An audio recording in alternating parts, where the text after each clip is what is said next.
Hello, good morning, dear students. Here we are on the exercise of chapter 3, that is human reproduction. यहाँ पर हम कुछ questions को discuss करेंगे और make sure you have to note down on your notebook. So, move ahead. The first one is Phillips. यहाँ हम उनको questions को discuss करने जा रहे हैं. जो भी queries हैं, important questions हैं, तो मैंने सोचा आप लोगों के साथ discuss कर लिए जाएँ. तो question number 1, the onset of menstruation is called. Onset जो प्रोसेस होती है वो होती है starting stage of menstrual cycle, और जो प्यूबर्टी की एज में in the females at the age of puberty that is 12 to 14 years old when the ovary formation get start. और इसमें क्या होता है, मेंस्ट्रुअल साइकिल की जो प्रोसेस है एवरी 28 डेज़ के लिए फिक्सअप हो जाती है. That process is known as an onset of menstruation, and this is the answer. Minaj is the correct answer of this process, the onset of menstruation. Now the next is the female equivalent of glands of the penis. जो equivalent part है penis का equivalent part in the female body that is clitoris. ये आपको बहुत ही important अच्छे से याद रखना है, क्योंकि बहुत से बच्चे जो है vaginal tract को बताते हैं. No, this one is not the correct. The equivalent portion of penis is the clitoris. Now the next is menstruation is triggered by. Menstruation की जो प्रोसेस है वो किस हार्मोन के थ्रू ट्रिगर की जाती है, ये चीज़ बतानी है. The answer is progesterone hormone. जब भी एग फॉर्मेशन स्टार्ट होता है हम यहाँ पर फोकस करेंगे एस्ट्रोजन की नहीं, यहाँ पर हमारा जो फोकस करता है ट्रिगर करता है किसको, मेंस्ट्रुएशन को, that is the progesterone hormone in the female body. Now the next is after ovulation in a female mammal, the structure which is formed by a ruptured follicle is called. Ruptured follicle, देखिए जब हमारा complete follicle formation होता है उस पर 3 layers होती हैं, 1 2 3. ये हमारा फॉलिकल है, that is known as zona pellucida. Upper one is known as corona radiata. तो ये जो 2 लेयर्स होती हैं ये हमारी कॉर्पस ल्यूटियम की फॉर्मेशन में रहती हैं. कॉर्पस ल्यूटियम जो है वो हमारा ओवरी में ही रिमेनिंग रहता है. तो हमारा फॉलिकल जो है रप्चर्ड होने के बाद रिलीज हो गया, बचा गया corpus luteum, that is the correct answer. तो हमारा ये आंसर हो गया corpus luteum. Now the next is the spermiogenesis is the process by which spermatozoa are formed from. Spermatozoa का फॉर्मेशन किसके थ्रू होता है, पहले जो स्ट्रक्चर फॉर्म होता है स्पर्मेटोजेनेसिस में that is the spermatids. Egg formation से स्पर्मेटिड्स बन जाते हैं, मगर जब उनमें टेल होती है वो उसकी लास्ट स्टेज होती है, that is known as spermatozoa. तो किससे बन रहे हैं, स्पर्मेटिड्स के थ्रू.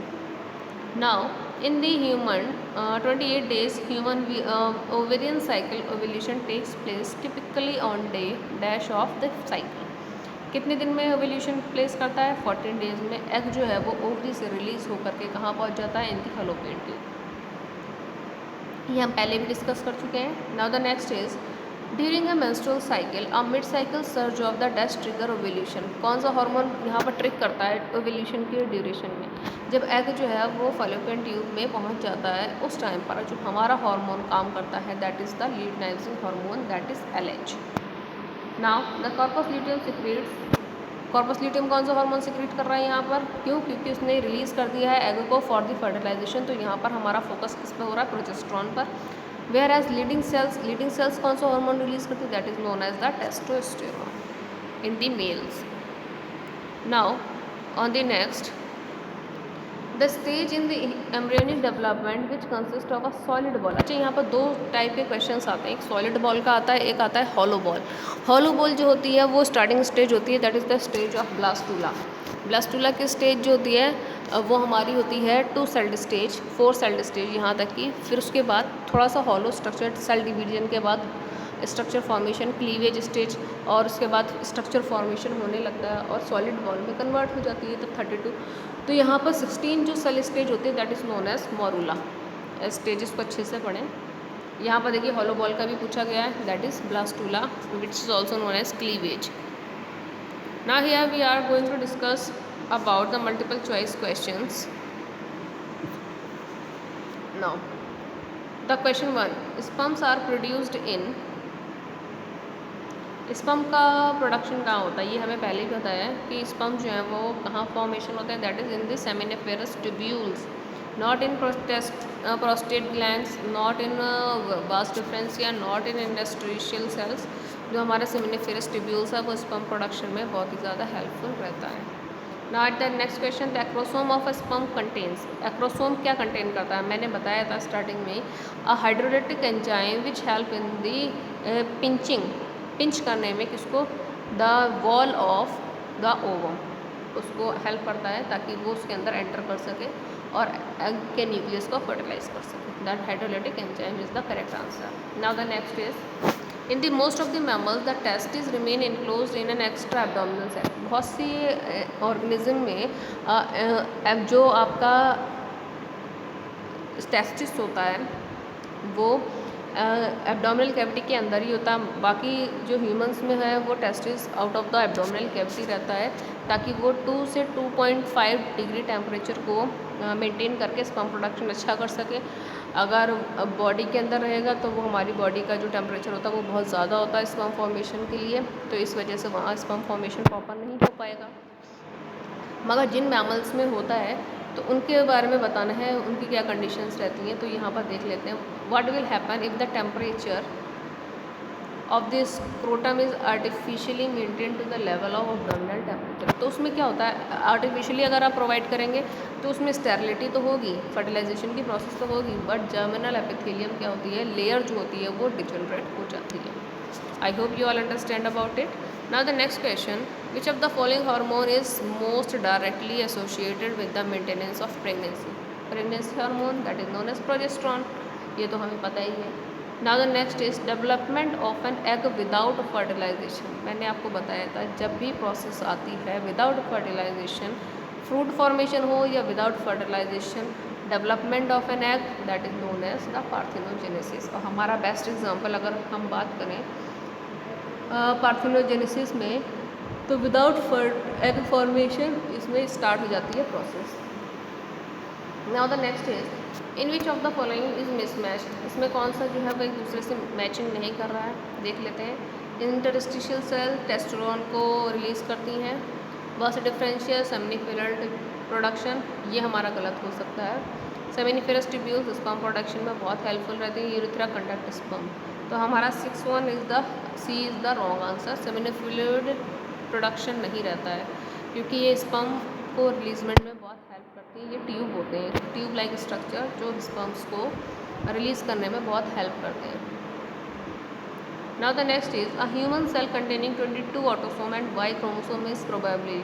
अब यहाँ पर बात कर रहे हैं XX जो वो हमारा ऑटोसोम होता है, X और वाई जो होता है वो that is known as sperm cell. इसी की बेस पर मेल और फीमेल में डिफ्रेंशिएशन होता है, सेक्स डिटर्मिनेशन की प्रोसेस जो है वो पॉसिबल हो पाती है। तो sperm cell is the correct answer. Now the next is, all of the following are sexual sources of a genetic except. अब सेक्शुअल सोर्सेज होते हैं, जेनेटिक क्रॉसिंग ओवर भी होता है हमारा जेनेटिक्स में। Production of offspring from 2 parents, ये भी हमारा sexual variation except. Random fertilization भी हमारा, म्यूटेशन की जो प्रोसेस है वो हमारी यहाँ पर करेक्ट है। Now the next is, which of the following male and female structure are least alike in function. Male और फीमेल के फंक्शंस को देखना है, कौन से एक दूसरे से किस जो अपोजिट फंक्शन करते हैं वो नहीं कर पा रहे हैं। मेल में जो करता है वो क्या फीमेल में कर रहा है, यहाँ पर इसमें स्ट्रक्चर्स वो उसके डिस्क्रिप्शन देखने हैं। टेस्टिस और ओवरी सेम फंक्शन करते हैं, वास्ट डिफरेंस ओवडक्ट सेम फंक्शन करते हैं। स्पर्मेटोगोनिया, oogonia, ये बिल्कुल सेम स्ट्रक्चर, क्योंकि स्पर्मेटोगोनिया में स्पर्म फॉर्मेशन, oogonia में egg formation. Now the last one is remaining answer is seminiferous tubules. ये ट्यूब्यूल्स होते हैं जो स्पर्म प्रोडक्शन में हेल्प करते हैं, मगर क्या मेल्स में ये इसका काम करेंगे? नहीं, यहाँ पर मेल सेमिनिफेरस ट्यूब्यूल्स में यहाँ पर नहीं होगा, यहाँ पर ओवरी होता तो ज़्यादा बेटर रहता। तो ये हमारा करेक्ट आंसर, यही हमारा जो है वो मिसमैच कर रहा है। This is the correct answer. Which of the germ layer is best associated with the development of the heart. अच्छा, हार्ट फॉर्मेशन में कौन सी जर्म लेयर बेस्ट होती है? दैट इज़ मेसोडर्म, ये हमेशा याद रखें। The act of expelling the full term foetus from the uterus is termed as. अच्छा, ये मैंने आपको उस ड्यूरेशन में भी डिस्कस किया था जब मैं चैप्टर को पढ़ा रही थी, उसमें गेस्टेशन पीरियड आपका आया था, पार्टुरेशन आया था, इम्प्लांटेशन भी आया था, and the process of capacitation ये भी रहा था। तो इसमें क्या करना है कि हमें बताना है कि एक्सपेल कर रहा है जो फुल टर्म फीटस की प्रोसेस को in the uterus, that is the process of fertilisation, that is the correct answer. जो at the term of fertilisation till the end of the delivery ये प्रोसेस होती है हमारी। Now the next the last question, that is eyelids in human foetus separates in, eyelids का time formation का कब human body से separate होती हैं, कब फॉर्मेशन स्टार्ट होता है फीटस में, ये बताना है। तो हमें पता होना चाहिए that is in 24 weeks. 24 weeks में जो है आईलिड फॉर्मेशन जो है वो स्टार्टअप हो जाता है। I hope you all understand about this terms very well. और किसी भी तरीके की कोई क्वेश्चन में दिक्कत आ रही है, क्लियर नहीं हो रहा है, क्वेरीज हैं, तो आप मुझसे पूछ सकते हैं और इसको अच्छे से तैयार करें। और make sure you have to note down these questions in your notebook. So thank you so much.